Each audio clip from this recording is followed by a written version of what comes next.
Damaikan hati, sejukkan jiwa. 107,7 FM Radio Suara Nabawi Pasuruan.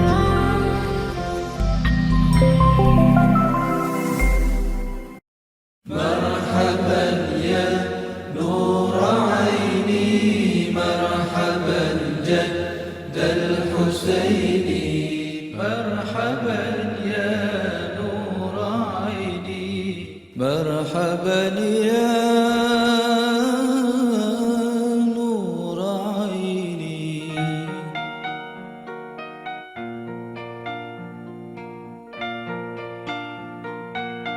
Bismillah, alhamdulillah, wassalatu wassalamu ala rasulillah Sayyidina Muhammad ibn Abdullah wa ala alihi wa sahbihi wa man walah wa la hawla wa la quwata illa billah.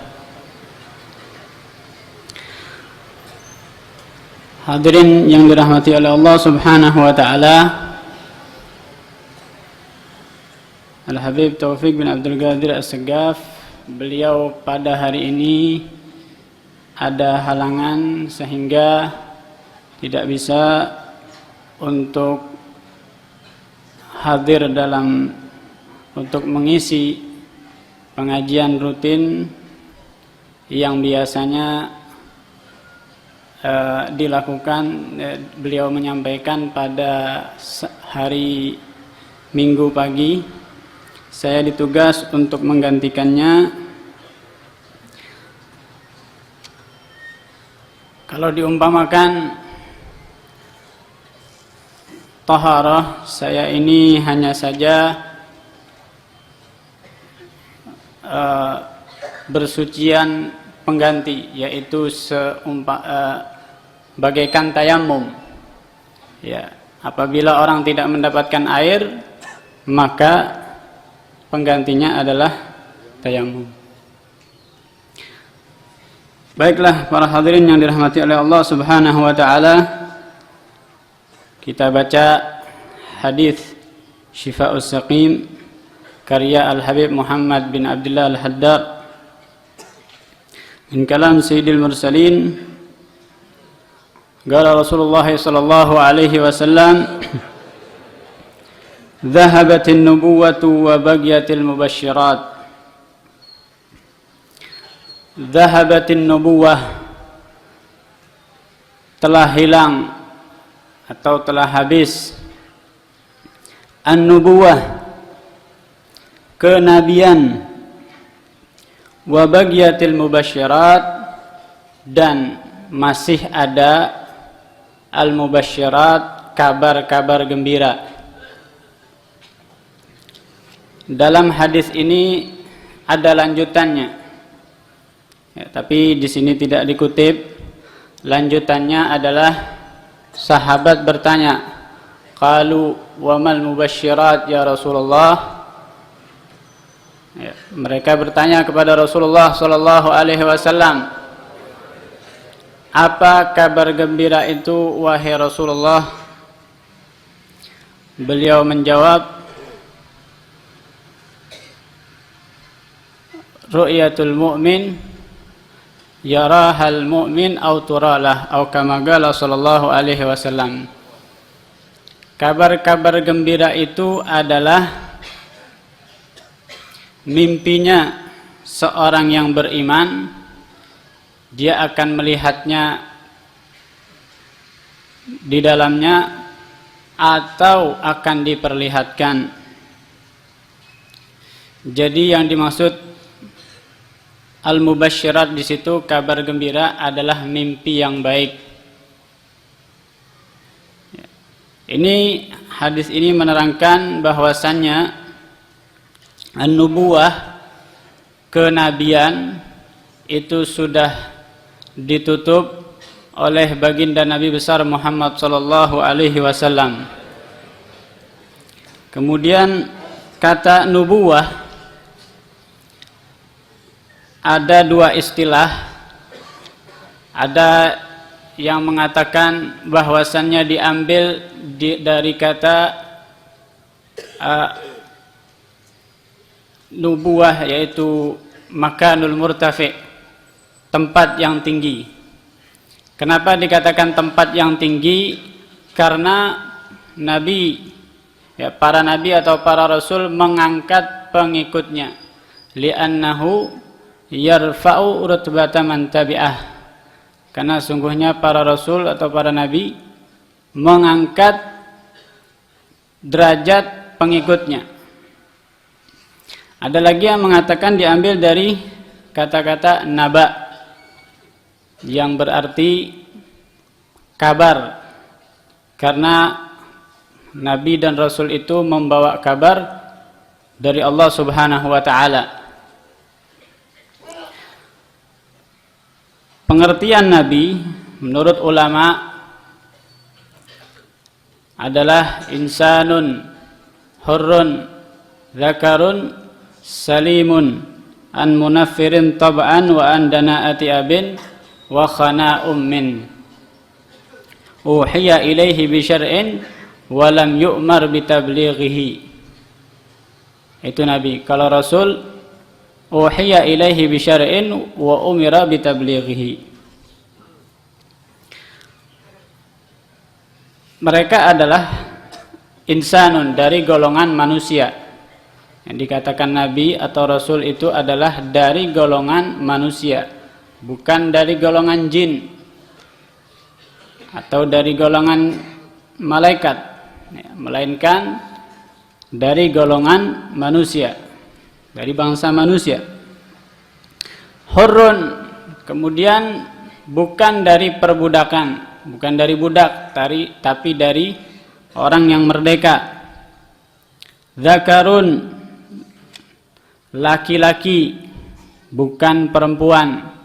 Nggak ada ceritanya nabi itu dari perempuan.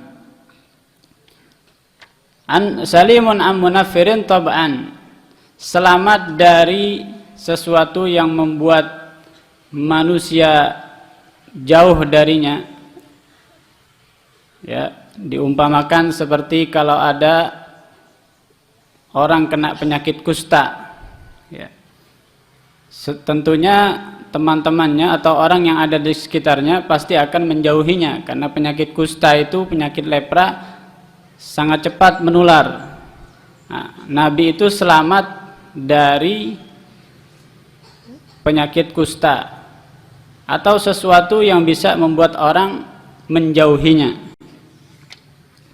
Wa andana ati abin wa khana ummin, dan juga selamat daripada rendahnya martabat ayah. Artinya pekerjaan ayahnya bukan pekerjaan yang rendah, tidak seperti tukang sampah, ya, tapi pekerjaannya adalah pekerjaan yang mulia. Wa khana ummin, dan selamat ibunya. Maksudnya ibu seorang nabi tidak pernah melakukan perbuatan keji. Uhiya ilaihi bi syar'in wa umira bi tablighihi, diwahyukan dengan syariat, walam yu'mar bi tablighi. Kalau nabi diwahyukan padanya syariat tapi tidak diperintahkan untuk menyampaikannya. Itu yang dikatakan nabi. Kalau rasul diwahyukan padanya syariat akan tetapi diperintahkan untuk menyampaikannya.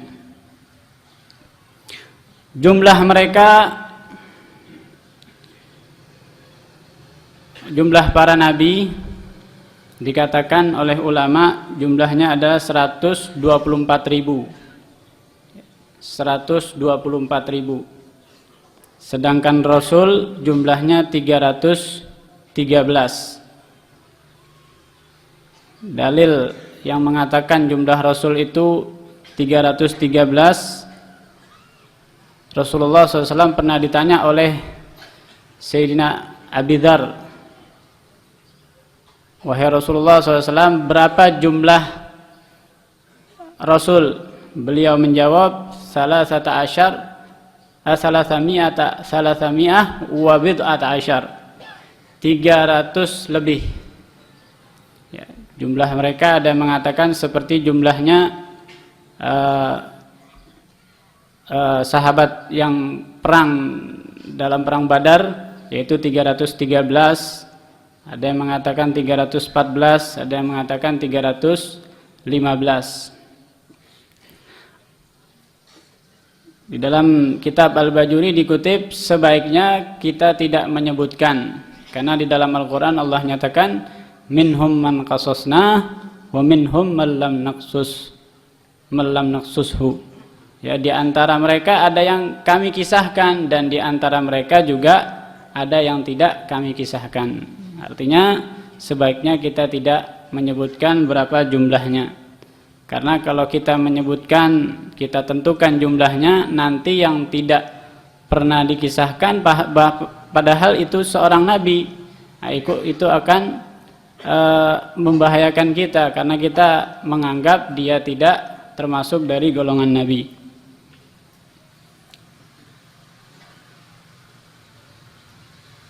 Para nabi dan para rasul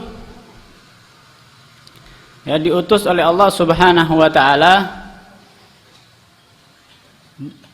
dan juga didukung dengan mukjizah.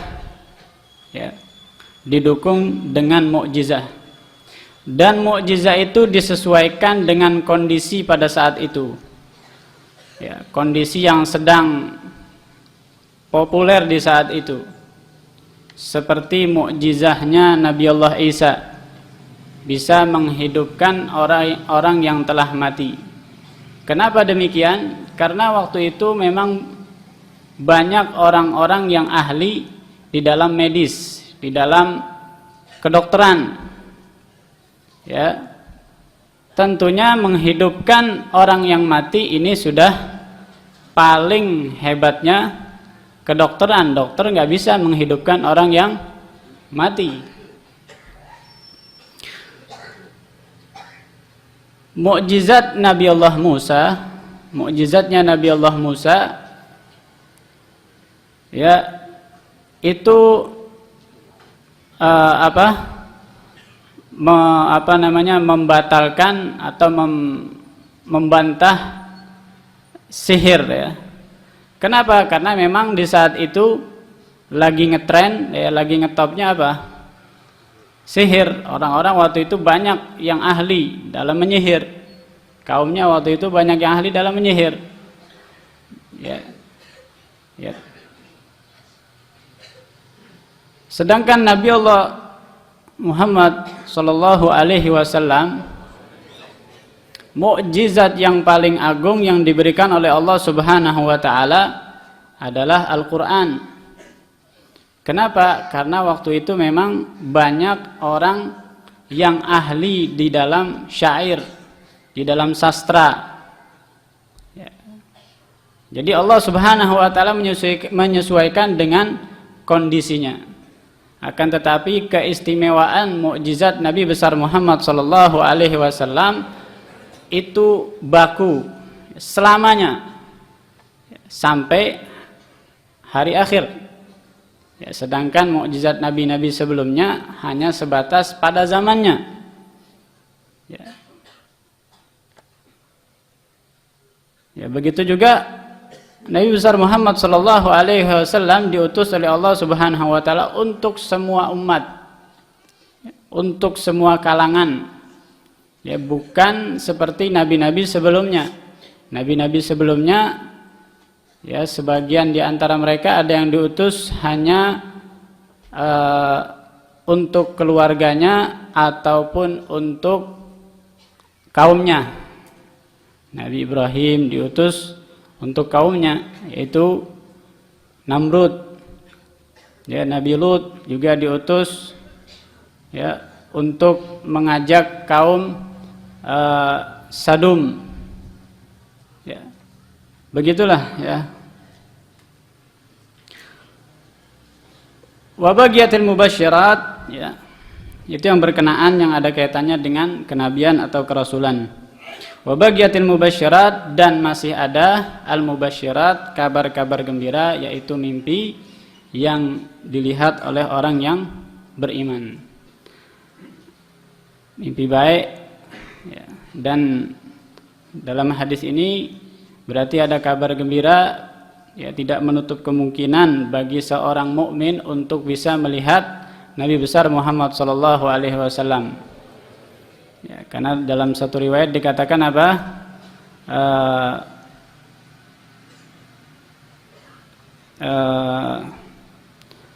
Innal mu'min yarani fil manami. Apa itu? Dalam satu hadis, man ra'ani fil manami fasayarani fil yaqadah wala yatamatsalu syaitanu bi. Ya, Rasulullah SAW bersabda, barang siapa yang melihat aku, mimpi bertemu denganku, ra'a yara, itu banyak arti.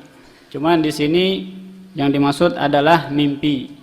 Ya, ra'a yara dalam bahasa Arab itu banyak artinya. Ada ra'a yara yaitu bermakna alima, yaitu mengetahui, seperti di dalam firman Allah Subhanahu wa taala, alam tara kaifa fa'ala rabbuka. Di situ alam tara, apakah kamu tidak mengetahui, bukan kamu tidak melihat.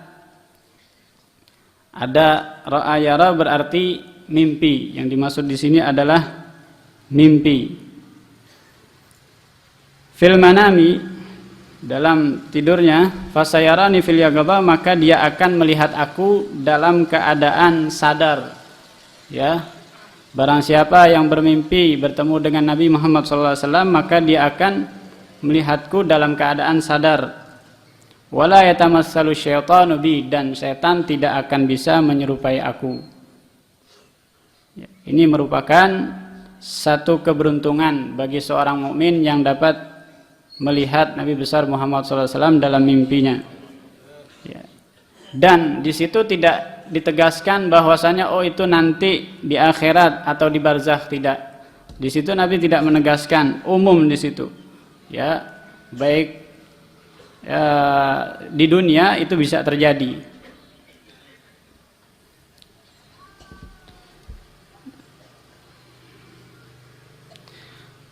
Hadis yang berikutnya yaitu dzul wajhain fid dunya ya'ti yaumal qiyamah wa lahu wajhani minan nar. Orang yang mempunyai dua wajah fid dunya, di dunia, ya'ti yaumal qiyamah, dia nanti akan datang di hari kiamat, wa lahu wajhan, dia akan mempunyai dua wajah, min nar, dari api neraka. Hadis ini menyinggung an-namimah. Ya, an-namimah, adu domba. Ya, di dalam syariat Islam, namimah itu hukumnya dosa besar dengan kesepakatan ulama. Dinyatakan dosa besar kalau ada orang yang mengadu domba, maka dia telah melakukan perbuatan besar, dosa besar. Konsekuensinya banyak, dia nggak bisa menjadi wali nikah, kemudian tidak bisa menjadi saksi nikah, kemudian makruh menjadi imam dan lain sebagainya. Ini merupakan maksiat mulut atau lisan. Lisan itu kecil bentuknya, tapi bahayanya sangat besar. Ya, bentuknya kecil tapi bahayanya sangat besar. Dengan lisan kita bisa melakukan dosa besar. Berdusta dosa besar. Namimah, adu domba, dosa besar. Al-ghadhaf, menuduh orang berbuat zina, dosa besar juga. Menggunjingkan orang, kalau yang digunjingkan itu adalah ulama, maka dosa besar. Kalau yang digunjingkan adalah bukan ulama, maka dosa kecil. Menurut pendapat yang mu'tamad, menurut pendapat yang kuat. Ya, tapi ada sebagian mengatakan umum, meskipun bukan ulama yang digunjingkan itu dosa besar. Yaitu pendapatnya Imam Qurtubi. Beliau mengatakan kalau ada orang menggunjingkan ulama tetap dikatakan dosa besar. Menggunjingkan orang itu merupakan sa'igatul a'mal, ya, penghangus amal ibadah kita. Kalau kita menggunjingkan orang, itu bisa menghanguskan ibadah kita.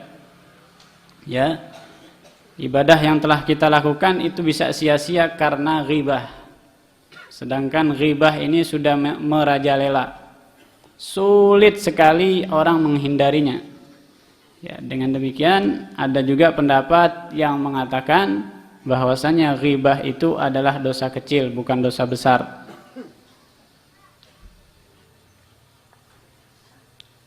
Rasulullah Shallallahu Alaihi Wasallam menegur istri tercinta beliau, yaitu Sayyidatuna Aisyah.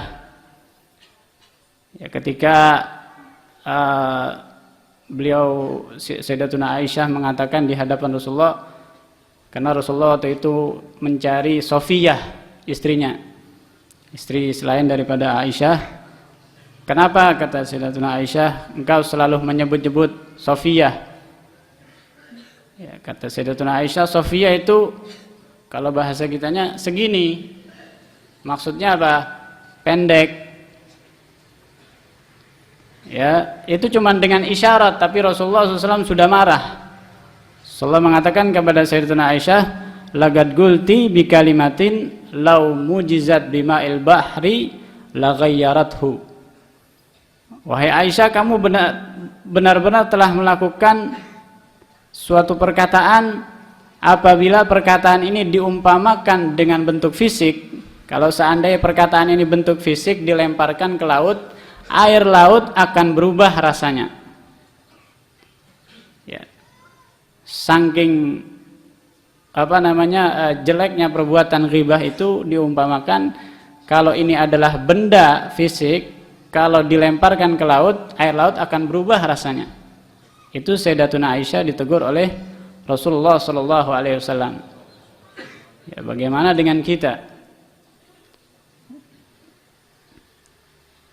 Tapi memang ada pengecualian, ya, ada beberapa kondisi diperbolehkan untuk menggunjingkan orang.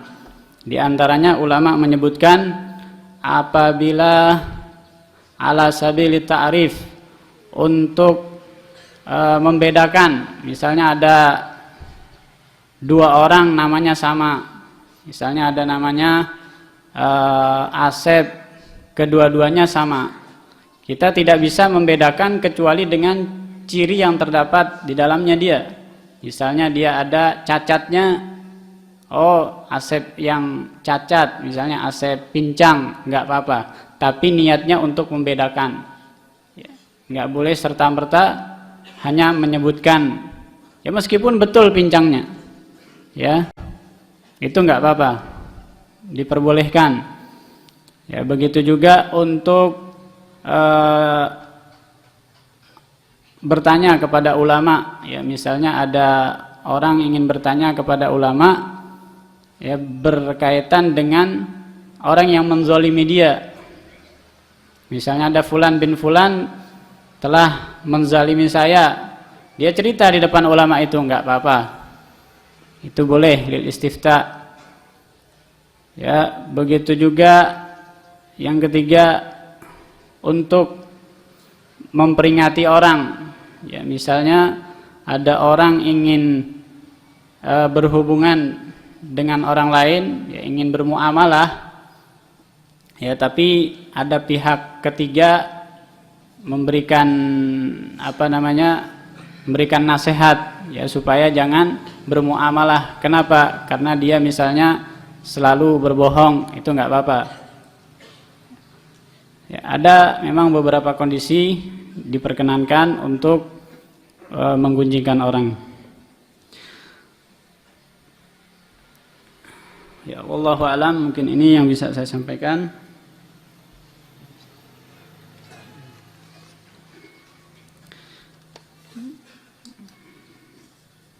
Kita bacakan Al-Fatihah untuk yang meninggal.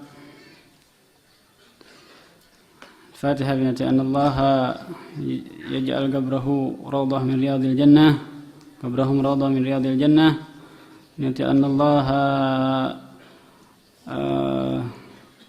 yashfi marada ikhwanina المكتوبين في هذا الدفتر.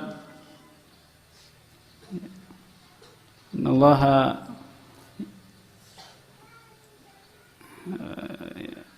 يشفي مرضاه شفاء لا يغادر بعده سقما ولا ألما.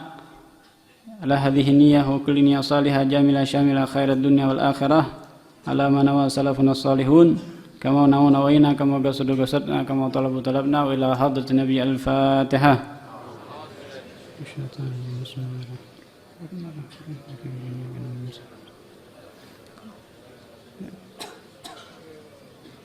Kemudian juga yang hamil, ya. Semoga dikaruniakan anak yang soleh. Juga yang ujian semoga berhasil, ya, sukses. Alhamdulillah. Nabi al-Fatihah.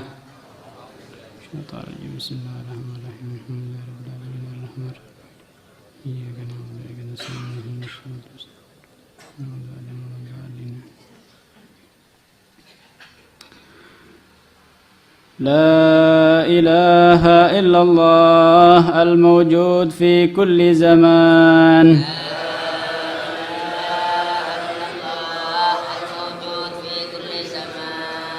لا إله إلا الله المعبود في كل مكان.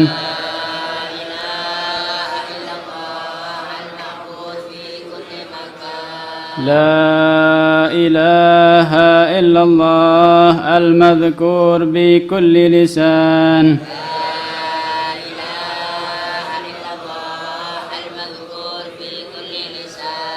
لا إله إلا الله المعروف بالإحسان.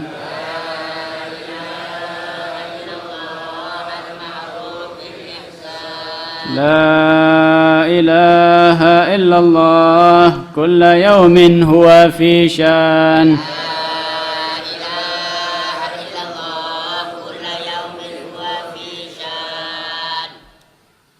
كم لك علينا من إحسان يا قديم الإحسان. كم لك علينا من إحسان إحسانك القديم يا حنان يا منان. يا رحيم يا رحمن يا غفور يا غفار. اغفر لنا وارحمنا وأنت خير الراحمين. وصلى الله على سيدنا محمد وعلى آله وصحبه وسلم والحمد لله رب العالمين.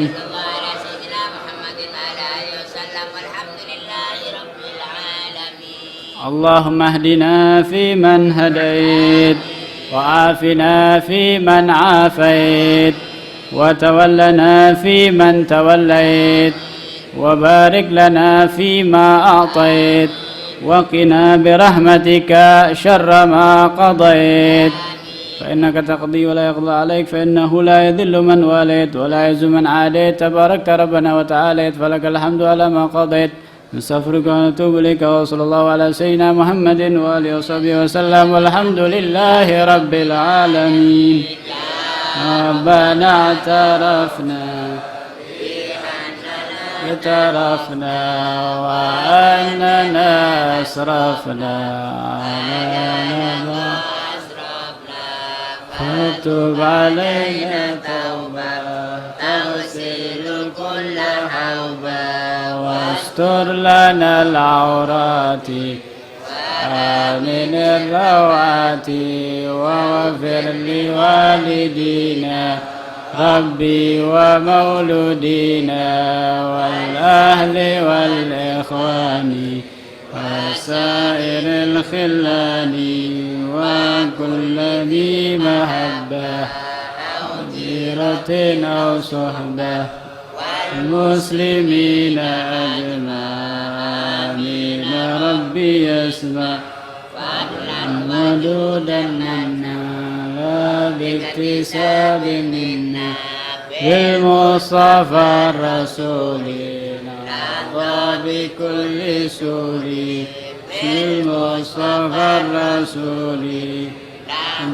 بكل سوري صلى وسلم ربي عليه عد الحب وآله وصحبه عدد طرف صحبي والحمد لله في البدء والتناهي سبحان ربك رب العزة عما يصفون والسلام على المرسلين والحمد لله رب العالمين.